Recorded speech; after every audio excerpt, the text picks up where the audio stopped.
तो अभी तक हमने देखा था कि यूनहो कैंग से कहता है कि मुझे माफ करना, इतने साल तुम्हें अकेला रहना पड़ा। इसकी ये बात सुन के कैंग को कुछ समझ नहीं आता। यूनहो कहता है मैं वही बच्चा हूँ जिसे तुम्हारे फादर ने बचाया था, वो मैं ही हूँ। इसकी ये बात सुन के कैंग को झटका लगता है। वो यूनहो का हाथ छोड़ बेयकीनी से उसे देख कर अपने कदम पीछे लेने लगी और कहती है ये तुम क्या कह रहे हो। जिसपे यूनहो कहता है कि मैं पहले जिस अपार्टमेंट में रहता था वहाँ बहुत बुरी आग लगी थी। मैं जिस रूम में था वहाँ का डोर ओपन नहीं हो रहा था, मैं वहाँ फंस गया था। तभी कोई आया जिसने मुझे बचाकर फायर फाइटर्स के हवाले किया, पर वो खुद को नहीं बचा पाए। मैं उनकी फैमिली को ढूंढ रहा था और मुझे रिसेंटली फिर उसका नाम पता चला, कैंग क्योंताई। तो ये सुन के कैंग कहती है ये इम्पॉसिबल है और यूनो से कहती है कि तुम जाओ, मुझे अकेला रहना है। इतना कह के वो जाने लगती है, पर फिर पलट के कहती है कि इतने लोगों में से सिर्फ तुम ही क्यों तुमने मुझे ये बताया। मैं अपनी पूरी लाइफ अपने डेट से नफरत करती रही, पर अब मुझे पता चला मेरी लाइफ में जितने भी अंधेरे हैं उन सब की वजह तुम हो। वो साथ में बहुत ज्यादा रो भी रही थी। रोते रोते वो फ्लोर पे बैठ जाती है। अब यूनहो इस सिचुएशन में चाहकर भी कुछ नहीं कर रहा था, उसे खुद पे रोना आ रहा था, पर वो अपने आप पे कंट्रोल करके कैंग के पास बैठ जाता है। वह सीन कट होता है और अब हमें नेक्स्ट डे का सीन दिखाया जाता है जब कैंग अपने रूम से बाहर आती है। किचन के फ्लोर पे उसे एक चिट मिलती है जिसमें यूनहो ने लिखा हुआ था कि मैं तुम्हारा वेट करूंगा, तुम्हें सोचने के लिए जितना टाइम चाहिए तुम ले सकती हो। वेल कैंग जब अपनी कंपनी में आती है तब वो बहुत ही ज्यादा गुस्से में और रूड लग रही थी, और तो उसने अपनी आईज पे सन ग्लासेस भी लगाए हुए थे। सुमी ये देख के उससे पूछती है कि तुमने सन ग्लासेस क्यों लगाए हुए हैं। तो वो कहती है कि आज बहुत धूप है।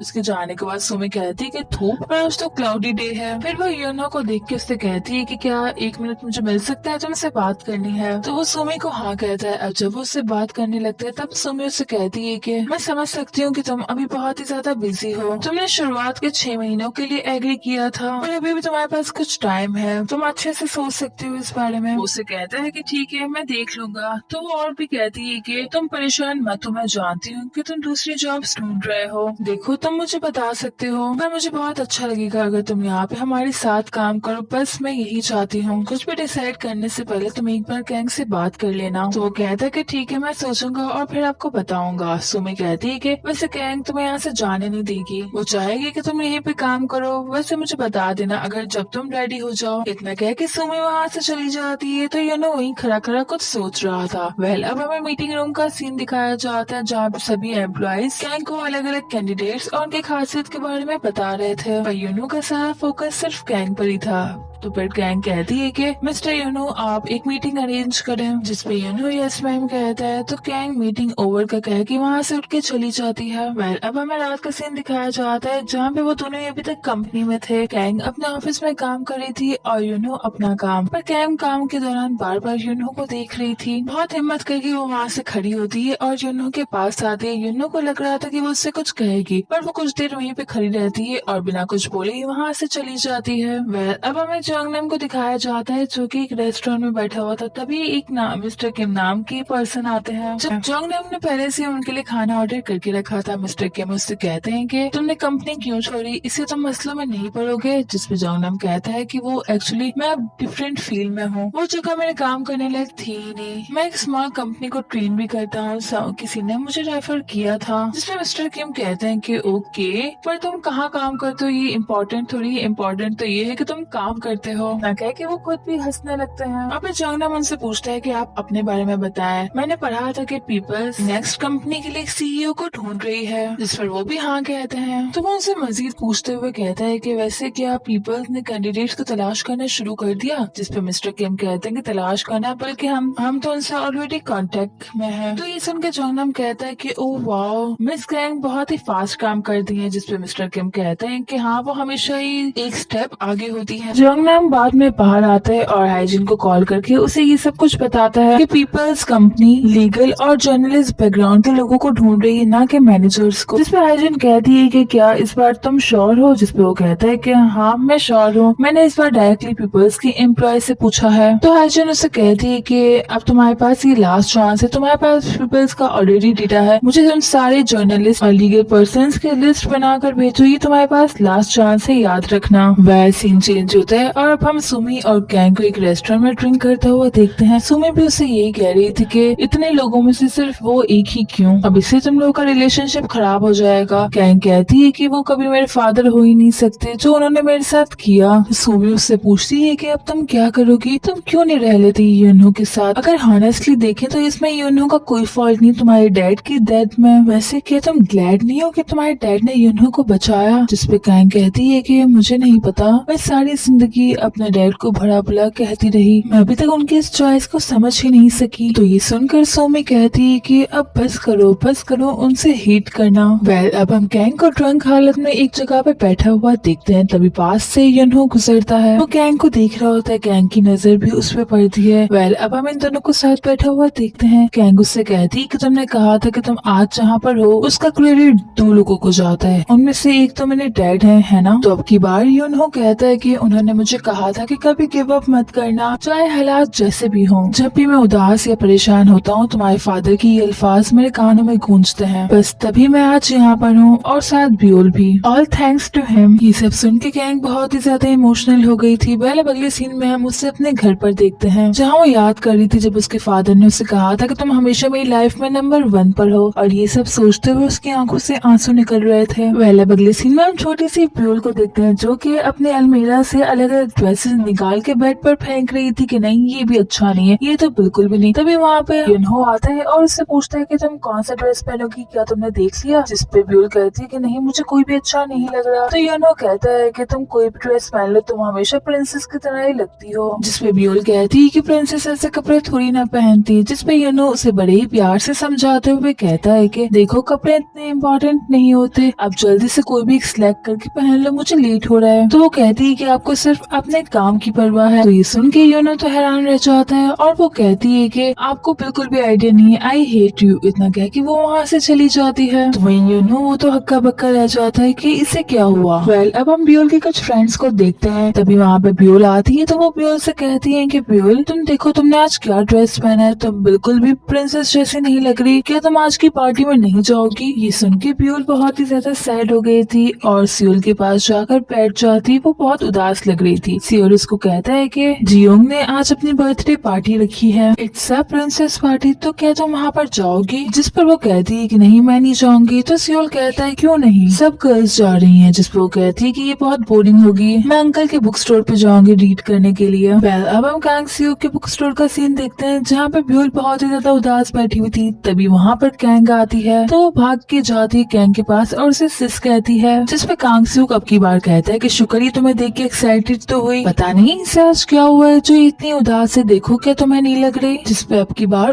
कैंग उससे पूछती है कि मुझे बताओ क्या हुआ। तो कैंग के पूछने पे वो कहती है कि चले वहाँ चलते हैं। जिसपे कांग सियो अब की बार उसे कहता है कि क्या तुम इस बात को मुझसे सीक्रेट रखना चाहती हो। जिसपे ब्यूल कहती है कि आप लड़के हैं आप नहीं समझेंगे। जिसपे कांग सियो कहता है कि ओ मैं समझ गया ये गर्ल्स की डीप कन्वर्सेशन है। इतना कह के वहाँ से चला जाता है। ब्यूल कैंग का हाथ पकड़ के उसे बुक्स के बीच में लेकर आती ताकि कोई उसकी बात सुन ना पाए और फिर भी कैंग के कान में उसे सारी बातें बताती है। कैंग भी बहुत सीरियस होकर सुन रही थी और फिर कहती है कि क्या सच में। जिसपे ब्यूल कहती है कि हाँ। तो वो कहती है कि चलो चलते हैं। वेल अब हम ब्यूल की फ्रेंड जियोन की बर्थडे पार्टी का सीन देखते हैं जहाँ पे ब्यूल तो फुल प्रिंसेस की तरह रेडी होकर कैंग के साथ आ रही थी और वो बहुत प्यारी लग रही थी। वो अपनी फ्रेंड के पास आके उसे बर्थडे विश करती और उसे सॉरी भी कहती लेट आने के लिए। तभी उसकी फ्रेंड की मामू से पूछती है कि आप कौन। जिसपे वो बताती कि एक्चुअली मैं ब्यूल की क्लोज फ्रेंड हूँ। और फिर वो एक लड़के से कह के ब्यूल की फ्रेंड का बर्थडे गिफ्ट मंगवाती है। वो लड़का जब गिफ्ट लेकर आते तो वो गिफ्ट का बॉक्स बहुत बड़ा था। तो वो ब्यूल से कहती कि जाओ अपनी फ्रेंड को अपने हाथ से जाके गिफ्ट दे दो। सभी लोग ये देख के बहुत हैरान थे कि इतना बड़ा गिफ्ट। ब्यूल के सभी फ्रेंड्स हैरानी से उसे देख रहे थे और उसके हाथ में पकड़े गिफ्ट को वो अपनी फ्रेंड के पास जाती है और उसे बड़ा सा गिफ्ट का बॉक्स देती है। उसकी फ्रेंड जब उस गिफ्ट के बॉक्स को ओपन करती तब उसमें एक बहुत ही प्यारा सा प्रिंसेस हाउस था। गिफ्ट देखने के बाद उसकी फ्रेंड ब्यूल को हग कर लेती है और उसे थैंक यू भी करती है। तो ये सुन के ब्यूल कैंग की तरफ देखती है जो कि उसे देखकर स्माइल कर रही थी। वेल जिसके बाद कैंग और ब्यूल दोनों ही साथ में बहुत ज्यादा एंजॉय करती हैं। जिसके बाद हम उन दोनों को एक पार्क में बैठा हुआ देखते हैं जहाँ पे ब्यूल कैंग को थैंक्स कर रही थी, आपने आज जो कुछ भी किया उसके लिए थैंक्स। जिसपे कैंग कहती है कि थैंक्स की क्या जरूरत है, हम दोनों तो फ्रेंड्स है ना। और फिर वो ब्यूल से कहती है कि अब की बार कुछ भी हो तुम मुझे आराम से बता सकती हो। हो। जिसपे ब्यूल कहती है कि क्या सच में? और फिर मुंह बनाते हुए कहती है कि डैड इन सबको नहीं समझते। और फिर कैंग से कहती है कि सिस क्या मैं आपका फोन ले सकती हूँ अपने डैड को कॉल करने के लिए? मुझे लग रहा है कि वो अपसेट होंगे क्योंकि आज सुबह ही मैंने उनसे कहा कि मैं उनसे हेट करती हूँ, मुझे उन्हें सॉरी बोलना है। तो ये सुन के कैंग भी उससे अपना फोन दे देती है, पर जब ब्यूल मैसेज टाइप करने में लगी हुई थी तब कैंग थोड़ी सी अपसेट लग रही थी, ऑब्वियसली क्योंकि वो भी अपने डैड को याद कर रही थी। तभी वहाँ पे यूनियो भी आ जाता है। ब्यूल उसको देख के भाग के उसके पास जाती है। कैंग भी ये सब कुछ देख रही थी। वेल जिसके बाद कैंग उसको कहती कि डैड मैंने आपको बहुत मिस किया। जिसपे यूनियो कहता है कि अच्छा पर आज तो तुमने मुझे कहा कि तुम मुझसे हेट करती हो। जिसपे वो बहाना बनाते हुए कहती है कि हाँ वो तो इसलिए कहा ना क्योंकि मैं आपसे बहुत बहुत प्यार करती हूँ। तो ये सुन के यूनियो जब दूसरी साइड पे देखते तब वहाँ पे कैंग नहीं थी क्योंकि वो वहाँ से जा चुकी थी। तो वहीं हम कैंग को देखते हैं जो कि एक जगह पर आई हुई थी। वहाँ उसके डैड की पिक्चर लगी हुई थी, वहाँ पे कुछ फ्लावर्स भी पड़े हुए थे। तो वो कहती है कि बहुत टाइम बाद मैं यहाँ पर आई हूँ और फिर रोते हुए उनसे कहती है कि डैड मेरे लिए ये सब कुछ बहुत मुश्किल रहा। आपको पता है जब आप चले गए थे मुझे नहीं पता था कि मैं अब क्या करूँ, मैंने आपसे बहुत नफरत की, मुझे माफ कर दें। वो अभी भी रोते हुए उनकी पिक्चर को हाथ लगाते हुए कहती कि डैड मैं आपको बहुत मिस करती हूँ। वेल अब हम यूनो को देखते हैं जो कि कंपनी आता है। वो जब लिफ्ट के अंदर जाते तो वहाँ पहले से कैंग थी। कुछ देर बाद कैंग उसे थैंक यू कहती है मुझे एक अच्छा इंसान बनाने के लिए, और फिर अपना हाथ आगे बढ़ाते हुए यूनो से कहती है कि क्या तुम इसे थामना नहीं चाहोगे? यूनो भी उसके हाथ पे अपना हाथ रखता है तो वो कहती है कि मैं कभी भी अपने हाथों से तुम्हारा हाथ छूटने नहीं दूंगी, मैं कभी भी तुम्हें जाने नहीं दूंगी। तो ये सब सुनने के बाद यूनो उसे थैंक्स कहता है, पर जैसे ही उनके ऑफिस का फ्लोर आता है तब यूनो उसका हाथ छोड़ के उसे चलने का कहता है। कैंग भी ये देख रही थी। कुछ सोचने के बाद वो यूनो का हाथ पकड़ती है और उसे ऐसे ही बाहर लेकर जाती है। अब जब वो थोड़ा सा आगे जाते हैं तब आगे बैठे सभी एम्प्लॉयज उनका सारा स्टाफ ये मुड़ मुड़ के घूर घूर के उन्हें देखने लगते हैं कि आखिर हो क्या रहा है। पर कैंग को किसी की कोई परवाह नहीं थी, बल्कि वो तो बड़े ही मजे से सबको गुड मॉर्निंग करते हुए आगे जाती है। अब जब वो दोनों ऑफिस में आते हैं तब सभी स्टाफ ऑफिस के डोर्स के बाहर से उन लोगों को घूर घूर के देख रहा था कि अंदर आकर चल क्या रहा है। ये सब देख के कैंग से कहता है कि पीछे जाने का कोई रास्ता नहीं होगा। जिसपे कैंग कहती है कि हाँ नहीं होगा तभी तो मैंने ये किया है। तो वहीं स्टाफ उनमें से कुछ तो बहुत ज्यादा शॉक थे, कुछ बहुत ज्यादा खुश और कुछ को तो समझ ही नहीं आ रहा था कि ये अचानक से हुआ क्या।